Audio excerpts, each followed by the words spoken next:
First Wonder is a game that pits two races against each other, the Cargonauts versus Monstro, in a single and multiplayer campaign where you get to play both characters. The story begins when the Cargonauts, a team of down-the-luck scavengers, discover an ancient fossil in deep space. Thinking they've hit the jackpot, they sell the fossil nicknamed Monstro to the highest bidder and deliver him as the figurehead to the luxury resort on planet Majorca. While celebrating their triumph, of course, something goes very wrong. Monstro has awoken and is on the rampage. Now here in the game we see Monstro on the loose, terrorizing the Majorcans, smashing buildings, driving them over cliffs. Now to start with, the Cargonauts are heavily outmatched. Monstro is just far too powerful for the Cargonauts to deal with. So they have to use their equipment and the environment in inventive ways to compensate. The Cargonauts aren't soldiers, they're riggers, and they have rocket packs and lifting gear and rivet guns. And this is a big rig where they can load up to 5 items of their choice onto their packs. They're very modular that way. In this case we're loading up with Vixen rockets, small and manoeuvrable but not great range. In this game we need to travel to different islands, so we have booster rockets for that.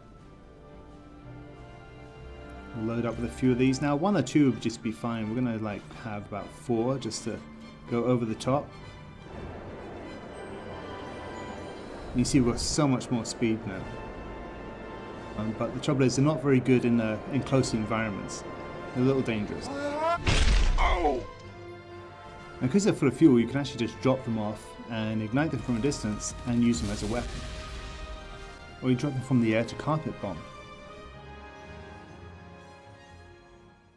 Now where the Cargonauts have tech, Monstro can use anything in the environment. Grab trees out of the ground, throw rocks around, all the things you expect a giant to be able to do.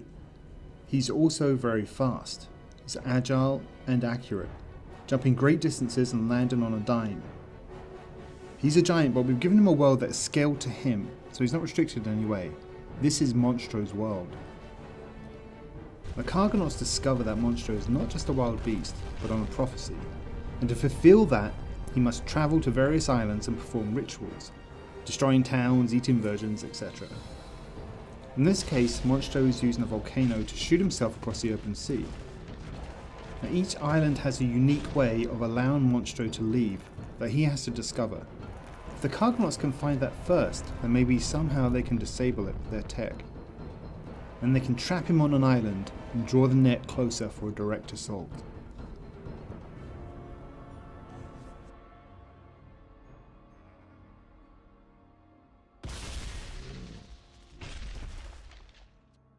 Now here we're shown how the Cargonauts can use their lifting gear to tackle the volcano and other things. If the Cargonaut can find something big enough, like a ship or a building, or simply just a big rock, and if he has enough thrust, then they can carry that and simply block the volcano hole up. Now, it requires a bit of skill to be able to pull that off, and depending on the weight it might require more than one Cargonaut to lift it. But this is an example of how we offer mechanics other than direct head-to-head combat to swing the odds in your favour. This is what the game is about, finding ways to gain advantage before springing your attack. To help you, hidden around the islands are ancient cave paintings, detailing the events of the prophecy. They will show you exactly where Monstro has to go. It's his prophecy, he has to go there. Monstro is at his most vulnerable just before he completes a ritual. He's exposed, he's out in the open, he's an easy target. So if you know where he's going to be and can get there first, then you can prepare a trap. Now we really want to bring a sense of high adventure to multiplayer. It's one of our goals. So we brought all of these prophecy elements from the campaign into the multiplayer game to deliver a deeper, more rewarding experience. First Wonder is the next evolutionary step following some of my previous games, Earthworm Jim, MDK and Giant Citizen Kabuto. To talk about those games I took a trip down to Orange County to chat with Brian Fargo, who headed up Interplay Productions, who published all those games, and David Perry, who founded Shiny Entertainment, where he worked on many of those titles. Well, you were in the same situation I was, right? I mean, in terms of our plight of trying to make games that were because we weren't an super indie 2 people working out of mom's house, and we weren't kind of the big AAA, and so, but we knew there was a certain kind of product that we liked to make, which were the role-playing games, and we really had no vehicle to do that until crowdfunding, and so you're in the same situation with yours, and so the 90s was great because creatively it was the golden era, I think, because we were I mean, at Interplay, we did all sorts of wildly different things, right? I mean, Sacrifice and MDK and Messiah. I mean, there was crazy stuff we were experimenting with. What were you thinking? So I thought MDK was a great game, and it was pretty funny. But Giants was a much funnier game. I think it was one of the funniest games I've ever played. It doesn't have to be like laugh out loud. I mean, I don't want to be too crazy about that. But my point is that it's that humor was something you did very well, and I just hope you get time to really sprinkle that all over it. A lot of people are asking us, will that humor still be there? And that, absolutely, it's I actually find it makes game development more pleasant.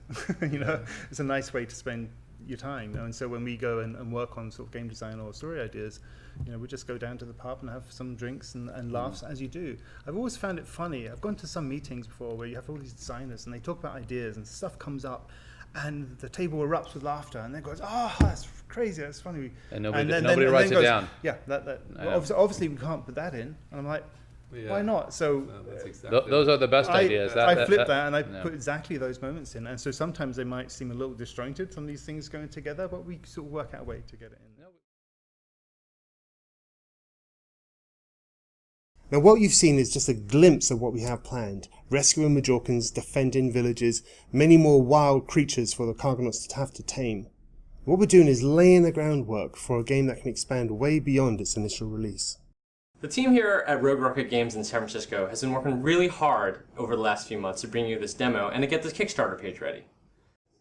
I'm personally really excited about this project because I've been trying to make one like it for a long time, but it cannot happen without you guys. So please come visit our Kickstarter page, tell all your friends, and let's make something amazing together. Thanks for listening.